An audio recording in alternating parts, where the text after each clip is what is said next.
So, we got the Japanese tank destroyer line in World of Tanks console. And while the Kari was already released within the Season Pass as their representative, we still got another premium tank to go along with the line at their release. This one being a tier 6, the Kato. Let's go over that, shall we? The most obvious comparison to make with this tank would be with the tier 6 Tech Tree tank. And if I'm being honest, they did a very good job at differentiating this tank from the Tech Tree tank, and not just being a better version of the Tech Tree tank. Starting off the comparison of the two, they both have 105mm guns. They share the same rounds per minute, DPM, alpha, and accuracy values, as well as aim time. Both of them sport AP rounds with 850 and 900 shell speeds respectively, but the premium has better penetration, being 188 standard AP and 226 premium AP. And while it does say APCR, I believe it is actually functional AP and visually APCR, at least in the type, because they don't have an AP preset or something like that. I don't know, it's been a problem for a long time though. While the guns are very similar and the premium has the better penetration, the premium also has the better gun depression. However, even though this has 10 degrees of gun depression, it is a very finicky and weird gun arc. Yes, you have more to the left and to the right with 45 degrees both ways, which is way better than the tier 6 Tech Tree at 18. But you have weird limitations on the right side because of a bulging port that limits your gun depression over there, and you also have very limiting gun elevation. This tank is an open top tank, and you can see the gun breach. When you turn the turret fully to the right or to the left, you can see that the gun breach actually hangs over the side, meaning you can't aim up fully with your 20 degrees of potential elevation. Meaning when you're trying to side scrape with this vehicle, which you're not going to effectively do, you do get some weird limitations with your elevation and depression. So you get more gun depression on the left side, and you get more elevation in the middle. Definitely something worth remembering, as the Tech Tree tank doesn't have any of those problems.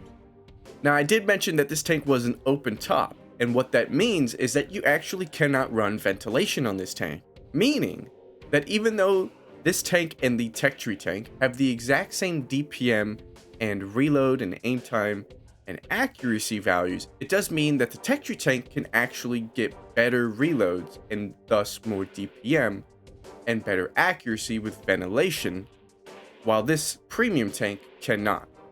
But there are more benefits that the premium tank might have that the Tech Tree does not. One of those being its HP value. The Tech Tree has 685 hit points to play with, which can be one-shot by something like an Oni, or a Churchill Avery, or even a Dreadnought, while this Kato has 780 HP to play with, meaning you're less likely to be one-shot out of the game by big dirt gun tanks such as the ones previously stated. Both tanks, however, are very susceptible to HE, so while this might have more HP to play with, you don't have better armor. You also go the same speeds forwards and backwards, however the premium tank does have the better power to weight ratio by more than 4. Where this tank lacks though is in its camo values, which are way worse than the tier 6 Tech Tree, which was something that was very awesome with the tier 6. This premium has 390 moving concealment and 354 base still concealment, but it does have 360 meters view range, which isn't the highest for tier 6 tank destroyers, but it is 10 more than the Tech Tree tank. But with the Tech Tree having more camo, you can more reliably play like a tank destroyer with the Tech Tree. Overall, with this premium tank, I feel that it has definitely a unique factor to it compared to the Tech Tree line. It definitely has its own feel to it. Whereas with the tier 6 Tech Tree, you're going to play more stealthily and have better DPM. This tier 6 premium kind of feels like you have more brawling capabilities. Overall, both vehicles feel distinct enough, and I'm very happy with this Kato, which is a unique vehicle that Wargaming Console actually made themselves, so kudos to them. As for my setup, you can expect my usual. I have, as I stated earlier, that optics camo net and loader setup on my equipment.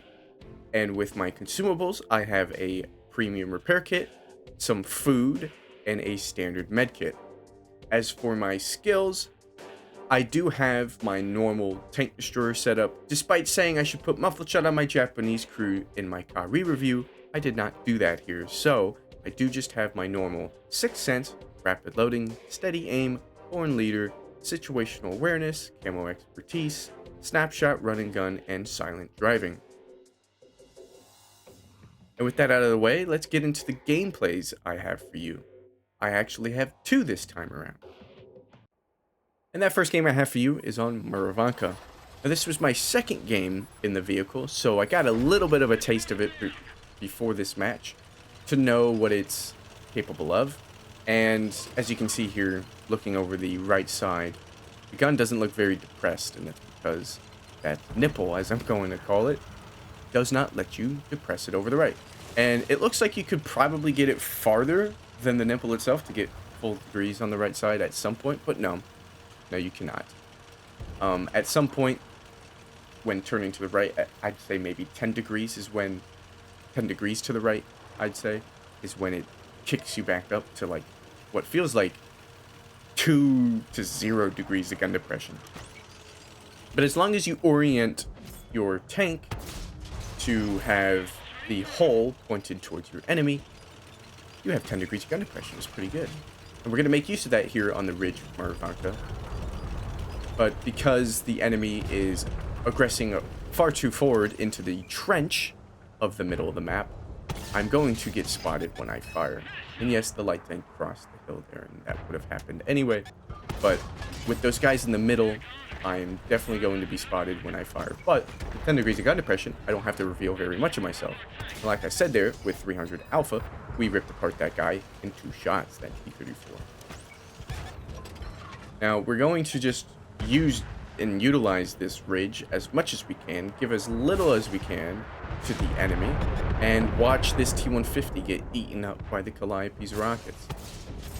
And this is just a typical Murvanka game where you're just kind of farming off of players going to a position that they think's gonna work, but end up finding out, well, I have this position against you. And this kind of position is somewhat symmetrical on the north side, but it's much more effective on this side. So I said we got lucky with our spawns. Now, I'm tired of getting spotted there, and so I want to come this way and see if I can maybe use these trees. And instead, I'm going to find a T1 Heavy. I don't get spotted when I fire there because the guys on the right can't see me. But now the T1 is actually in my dotted line and has enough view range to spot me when I fire. Muffled shot might have changed that, but it doesn't matter because he actually doesn't get a shot into us because he blocked himself from seeing me with some soft cover and revealed his ass to me before he could reveal his gun. And Artie is making an appearance on the front line, and you can see there I was pulling up on my gun elevation and actually couldn't elevate because I was fully turned to the left and was looking fully to the right.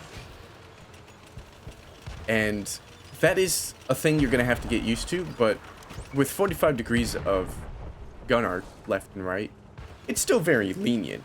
Like, you still have very good gun arc, and being able to turn all that way just helps you when getting turned and burned, right? Puts your gun forward. But if you're sniping and you turn yourself the wrong way, you'll rob yourself, right? If you're, say, your butt is elevated on a hill and you're turned all the way to the left and try and shoot something all the way to the right, your gun elevation won't help you despite having 20 potential gun elevation. But we took out that Calliope despite our first attempt being blocked by the nipple. The second was not. We hit the Chaffee, and we're worried about the Chaffee on our right for however long it's going to take until he pops up.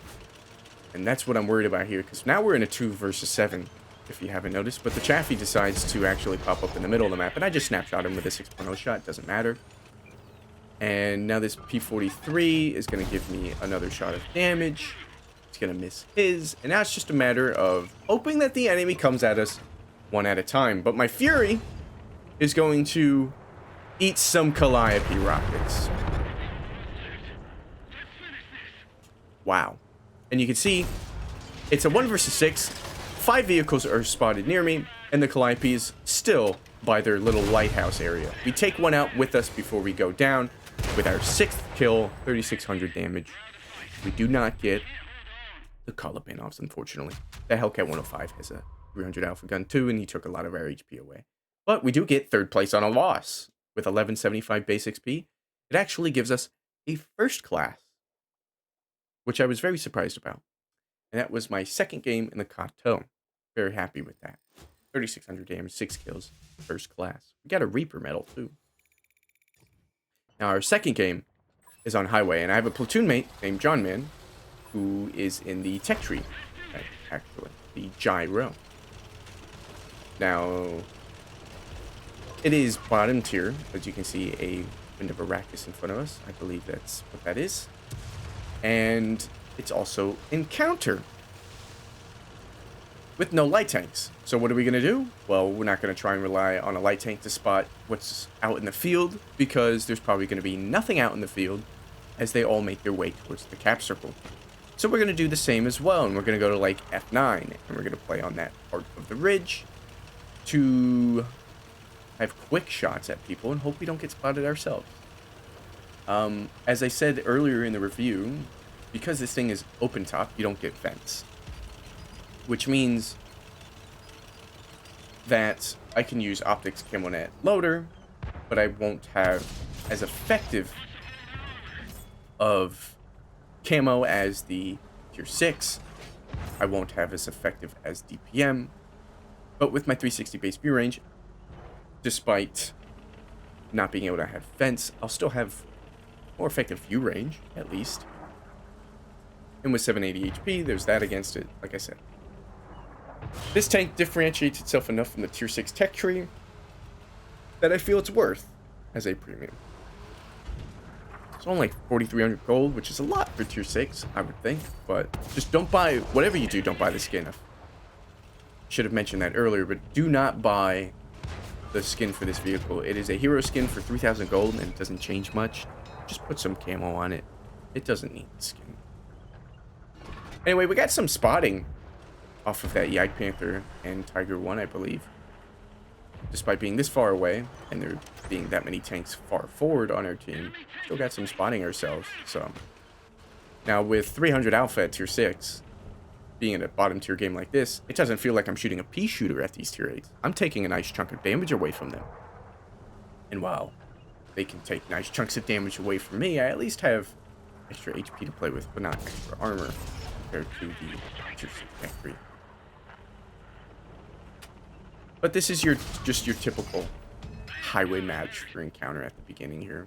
Just sit here, sit back, snipe away at people making mistakes, people pushing at the worst opportune moments. And frankly, I don't know why you would push down the northern road from the left side spawn. Push down the southern road, and you don't have to worry about me sniping you in the side here. SMV. Indent Panzer, 34, Jagdpanther, all those tanks making mistakes, and we are capitalizing on those mistakes. Now, I snapshot this Oho in just an absurd way. I don't think it should have been possible. But I'm not going to get a shot on the SMV because of it, but that's fine, because we have a shot on this Indent Panzer through some soft cover that was still giving us a white reticle, but with game knowledge, you know you can shoot through that, so I did.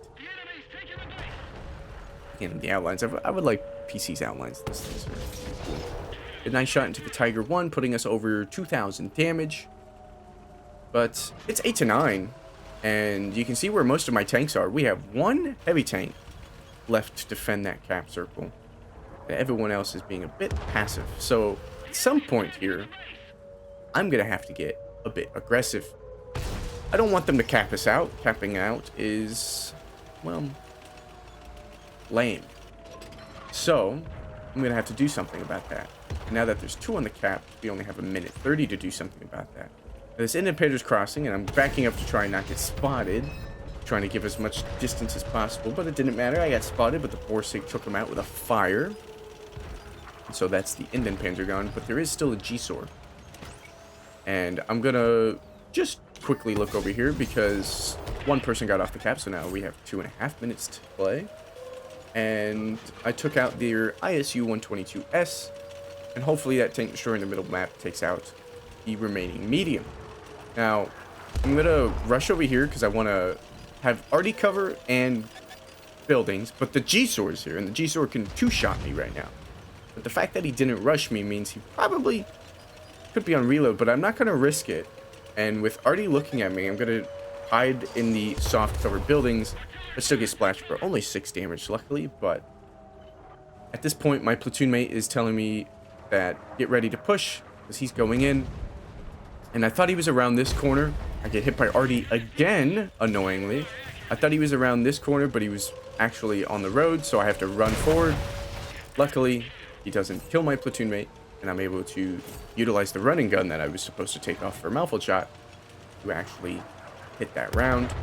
And my teammate, my platoon mate, is going to go down that road, so I'm going to go down this road. Luckily, nothing is on this road to spot me, but he does spot an Oho here in a moment, yep, on the perpendicular road.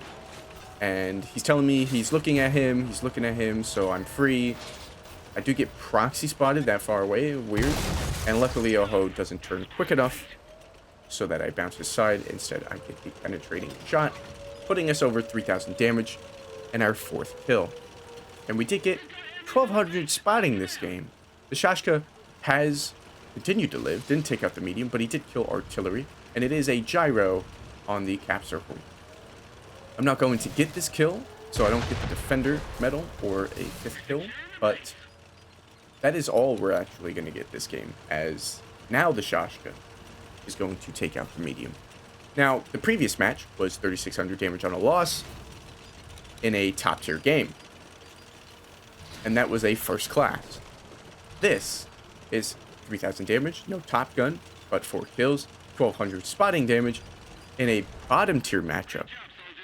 And we killed some tier 8s. We killed an Oho, you know, we killed, can't remember what else, but we killed some tanks, the ISU-122S, and we actually get 2116 base XP. You would think I aced it, correct? I thought I aced it at this point. I was super happy. I was super stoked.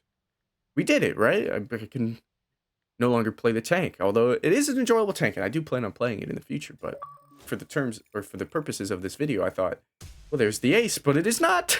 It is not. We even ammo someone. It is not an ace tanker, it is a first class. But regardless of the 2100 base XP game not being an ace in a tier 6, I enjoyed my time with this vehicle, and it definitely differentiated itself enough from the tier 6 that made it worthwhile. But I must say that I did not purchase this vehicle. I was gifted this vehicle by Slapafish, so shout out to him. So I can't tell you that it was worth the 4,300 gold, because I didn't spend that 4,300 gold, but I think it is. I think it's worth it. Just remember, don't buy the skin. The skin's a scam. 3,000 gold, it's basically the price of the tank for a skin that doesn't even add much. Don't buy the skin. Anyway, that is the Kato for you. A very enjoyable tier 6 tank destroyer. I hope you enjoyed this review. Expect the Tech Tree tank line to come out in a review soon. And with that, thanks for watching, and I'll see you in the next one. Take care.